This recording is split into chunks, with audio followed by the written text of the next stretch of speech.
got to travel a good amount of time in my life. And over the years, I've hit 49 states, 38 countries. And I've got to see some pretty cool things. I'm kind of mystified by the experiences that I've got to have over the years and things I've got to try and things I've got to see and things I've got to do. And I can remember we flew to Indonesia, 39 hours that we flew in order to get there. We made the joke as we were flying there that if you flew any further, you'd be flying home again because it is the opposite side of the globe from where we are. They are 12 hours different than we are here in Oklahoma City, Oklahoma on their times. We flew there, and once we arrived, they put us on another little plane that went to another little island. And it was a giant adventure. But in those adventures, a few things kind of poked through that made them interesting. In particular, on that Indonesia trip, we were actually in a night market there in Indonesia. We were in Palembang, if I remember right. And the guy that was with us said, "Hey, have you ever tried durian fruit before?" "No, don't even know what it is." And they said, it's a love it or hate it thing. People either really like it or they really hate it. It's divisive. Okay, great. We should try it. So we're all looking at each other and we didn't know what to expect. And they walked us over to this table and there are these fruits with like these spikes all over them. And they got us two durian fruit, packed it open, broke it open. And whenever you break it open, it looks like biscuit dough. It's kind of weird. And we're looking at it going, I don't know what to do with this. I don't know how to eat it. What do we do? And we're like, just grab a piece of it, tear it off, and you eat it. We all looked at it and we're like, okay, we're all in. We're looking at each other. None of us know what to expect. And we all reach our hands in. We all tear a piece of the durian fruit out, and I put it in my mouth, and it kind of smelled sweet, but the texture was kind of weird. And once I ate it, I was like, this is terrible. I didn't like it at all. And it's funny, Charlie that I was with, Charlie actually said, tastes a little like vomit. And oddly enough, I don't hate it. And I was like, I don't even know how to respond to that, Charlie. But we were all kind of just taken aback. But we were all laughing. We all did it. And we all knew this might be terrible, but why not? So we all tried it. I don't ever want it again in my life. I don't know that any of us want it again in our lives. But somewhere around that season was when I kind of started adopting this verbal line that I've said for all these years. And it is, I'll try most anything twice. Why not? And not just once, because if you try it once, you might get a bad version of it. But if you try it twice, then you know for sure. And that's why we tried durian fruit. That's why we tried duck tongue soup in Kuala Lumpur, Malaysia. That's why we tried these street skewers in El Salvador. It's why we tried salted fish in Sweden. It's why we tried all of these different odd things, because why not? Try most anything twice. We know it's a risk. We didn't know how it would turn out. At worst, it's a bad bite, but it ends up being a great story.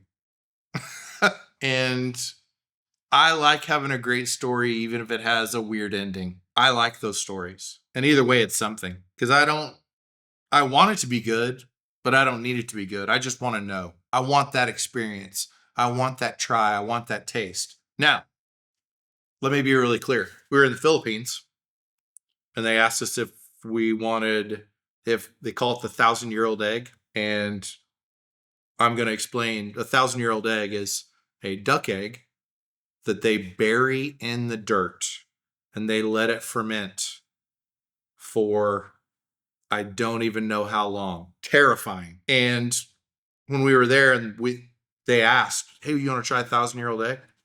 It's like, do you all eat it?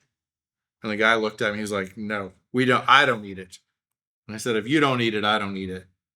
This is a trick that you play on tourists, isn't it?" And he kind of grinned, and I was like, "No, Not trying that. Now, Korean food in Lodi, New Jersey, I'm in.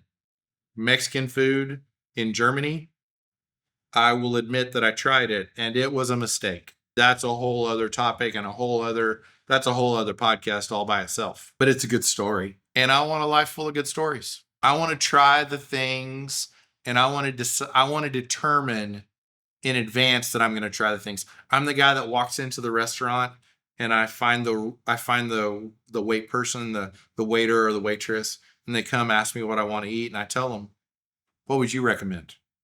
Tell me what you guys do, what you make that's really great." And most of the time, that'll be what I order. I want to try the thing that they do really well. That's the goal.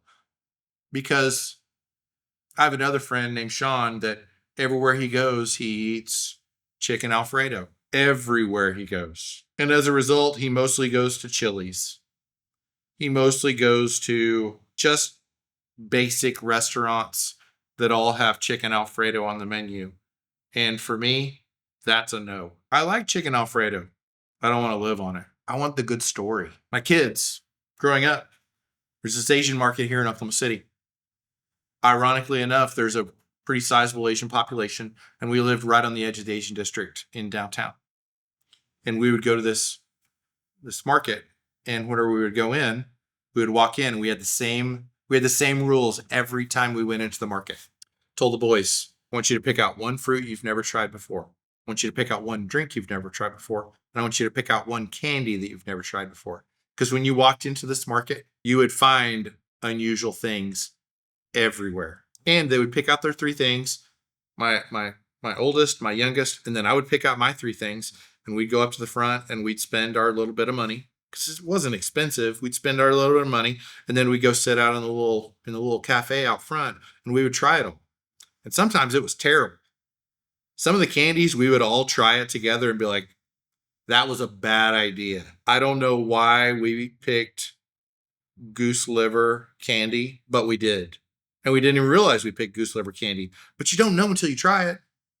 Sometimes we would discover things that we loved and were amazing. But all of them made for a good story. And that was our repetition. That was our practice. We had one rule. No faces before you try it. Because I knew if you made a face, that face is the decision. Let's just try it. Don't decide before you experience it. Don't assume the best. Don't assume the worst.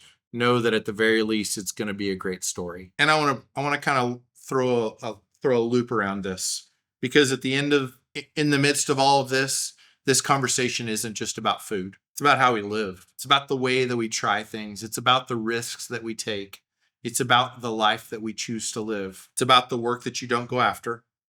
It's about the conversations that you avoid. It's about the things you've already decided aren't for you before you even try them. And we think we're being careful, and we think that we're thinking it through. But most of the time, we're just pre-deciding. And if I'd pre-decided, I wouldn't have tried duck tongue soup.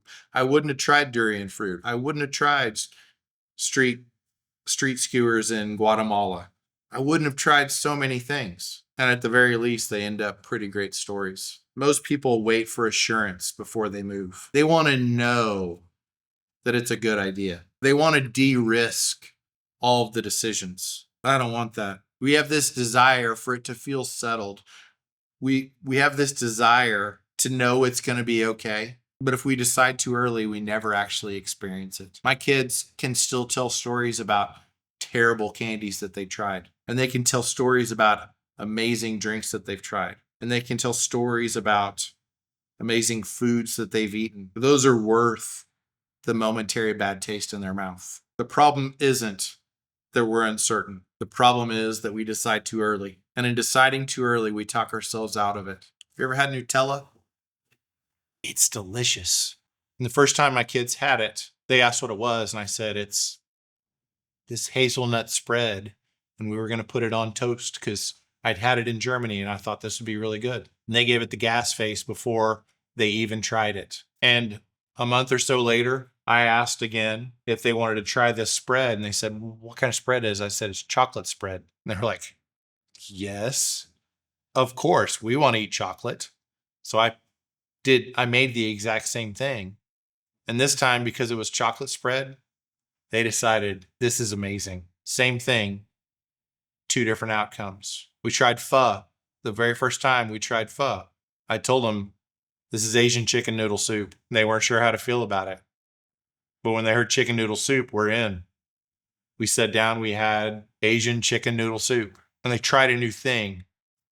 They experienced a new thing. And now they know how much they enjoy pho. They know how much they enjoy Nutella.